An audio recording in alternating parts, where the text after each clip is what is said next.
West Bengal Siliguri থেকে লাদাখ ট্যুরের 25 ডেজের ছোট্ট একটা গল্প বলি। মানালি থেকে আজকে আমরা আসলাম সিসু। এই রাস্তায় সাইক্লিং করে না আসলে অনেক কিছুই মিস করবে।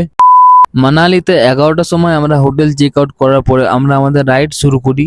আজ থেকে শুরু হলো আমাদের লে লাদাখের ডেস্টিনেশন। সাইনবোর্ডে দেখছি আটাল টানেলের ডিস্টেন্স 21 কিলোমিটার। আর সামনে দেখছি খুবই সুন্দর ভিউ। সকালের আজকে ভিউ শুরু হয়েছিল নদীর পাশ দিয়ে, সুন্দর ভিউ দেখে। মানালি থেকে সিসু যাওয়ার রাস্তায় পড়বে তোমাদের ঠান্ডা ঠান্ডা হাওয়া, সুন্দর ভিউ আর গ্লেসিয়ার। মানালি থেকে একটু আপহিলে উঠবে, 13 কিলোমিটার পরে পড়বে সোলান ভ্যালি। সোলান ভ্যালিতে পৌঁছানোর পর তোমরা অনেক কিছুই রাইড করতে পারবে, যেমন প্যারাগ্লাইডিং, জিপ লাইন ক্রসিং, আরো বিভিন্ন রকম রাইড আছে, গেলেই বুঝতে পারবে। এই রাস্তায় রাইড করার সময় পড়বে ছোট্ট ছোট্ট ওয়াটারফলস, আবার কখনো কখনো এত আপহিল আবার খুবই ডাউনহিল। তবে কিন্তু এর পরেও এই ভিউগুলো দেখলে সব ক্লান্তি উধাও হয়ে যায়। আমরা অটল টানেলের সামনে পৌঁছানোর আগেই শুরু হয়ে গেল বৃষ্টি, আর প্রচন্ড ছিল আপহিল, কয়েকটা টার্নিং ছিল পুরো খাড়া খাড়া। ওয়েলকাম টু অটল টানেল দেখে আমরা একটু এগিয়ে গেলাম। ঠান্ডাটা ধীরে ধীরে বাড়ছিল, যতই হাওয়া চলছিল ততই ঠান্ডা বাড়ছিল। অটল টানেলের সামনে গিয়ে দেখতে পাচ্ছি প্রচুর ক্রাউড। হালকা করে কয়েকটা ছোট্ট ক্লিপ নেওয়ার পর আমাদের স্যার আমাদের জন্য একটা গাড়ি বুক করে দিল, যাতে আমরা অটল টানেলটা পার করতে পারি সাইকেল নিয়ে। টানেলের ভেতরে সাইকেল এলাও নাই, সেই জন্যই গাড়ি বুক করে দেয়। শুধু আমাদের জন্য এটা করেনি, বাকি ট্রাভেলার যারা সাইক্লিস্ট আছে তাদের জন্য এটাই অপশন থাকে।